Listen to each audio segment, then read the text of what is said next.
Assalamu alaikum and welcome to the first episode of 99 Names of Allah subhanahu wa ta'ala. Today we're going to learn about Ar-Rahmaan, the Most Merciful.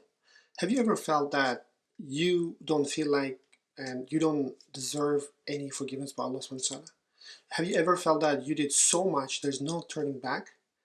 If that is the case, just listen to the story until the end and I hope it will change your mind. So today I'd like to discuss a story. But before that, I want to mention something. Imagine you want to introduce yourself to other people. And what is it what we say? In case of Allah subhanahu wa ta'ala, each chapter in the Quran, it starts with Bismillahir Rahmanir Rahim. In the name of Allah subhanahu wa ta'ala, Allah, the most kind, the most merciful, the most caring. So this is a signal that's showing us Allah subhanahu wa ta'ala has so many attributes. Inshallah, we will learn each video, each episode after episode.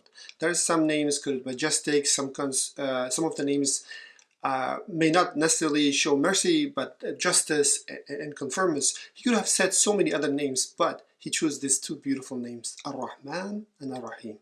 And that's a beautiful indication of Allah subhanahu wa ta'ala's intention towards us, the servants, creation, and that's a beautiful gift. So today's story, when we say Ar-Rahmaan, the most merciful, each of us understands one in a different way.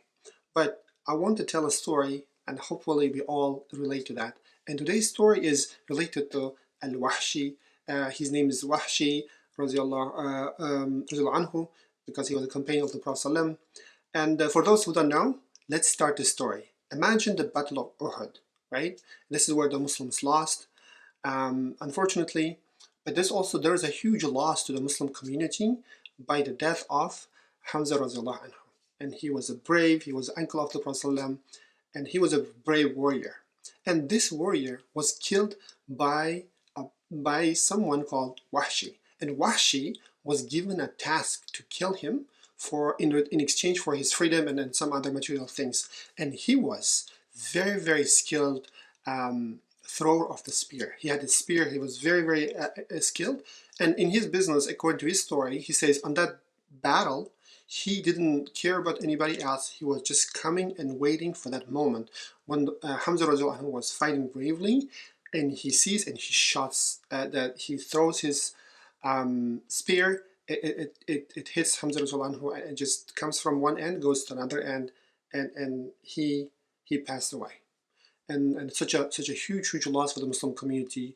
Beloved uncle of Prophet ﷺ, and he was also nickname of called the leaders of the shuhada, the witnesses, right? Such a beautiful soul.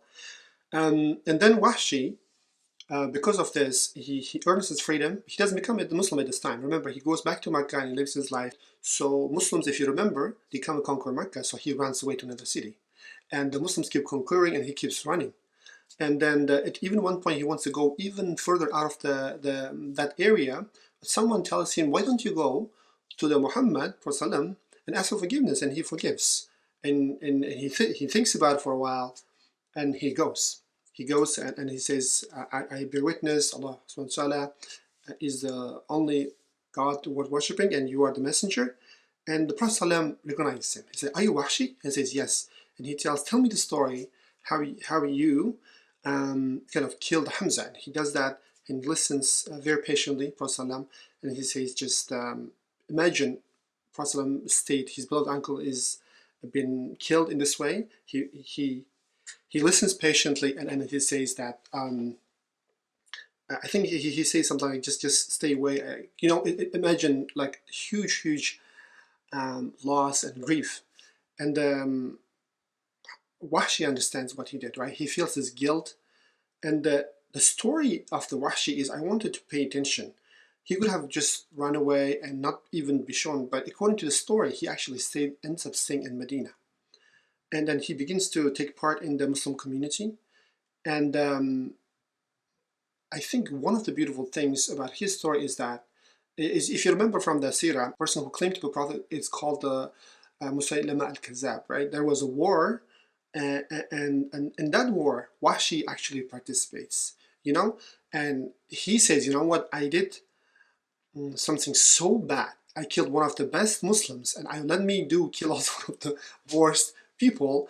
And then in that battle, he does a similar thing. He goes and looks at this Al-Kazab, the liar, he actually shoots him with the same spear and he kills him. And for him, it was his closure that he said, look, yes, I killed one of the best Muslims, but also killed one of the worst human beings, enemies of Allah subhanahu wa ta'ala and Islam, and he leaves it there. So as you can see, his story, if a person like Al-Wahshi, who did such heinous things and coming back and doing some good things, if there's a hope for him, then there's a hope for all of us. That's one of the lessons I learned from the story of Wahshi, which is not told many times actually. And the beautiful thing is that one thing we forget, that yes, Prophet ﷺ forgave him, yes, he came and does all of these things. But one thing to keep in mind is that who do you think invited him back? Who do you think wanted to forgive him this way? And once we understand that it's nobody except Allah subhanahu wa ta'ala, our understanding of the mercy of Allah subhanahu wa ta'ala should take another level. So what is the mercy of Allah subhanahu wa ta'ala? In this case is that it doesn't matter what you did in the past, as long as we go back to Allah subhanahu wa ta'ala, keep coming back sincerely, right? Not just to trick, but just to sincerely.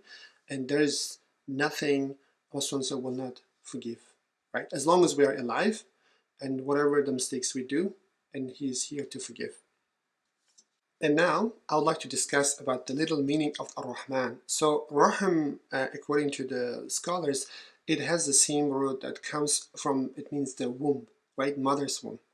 Ar-Rahmaan means the intense form of Rahmah, the mercy. That's why it's the most merciful.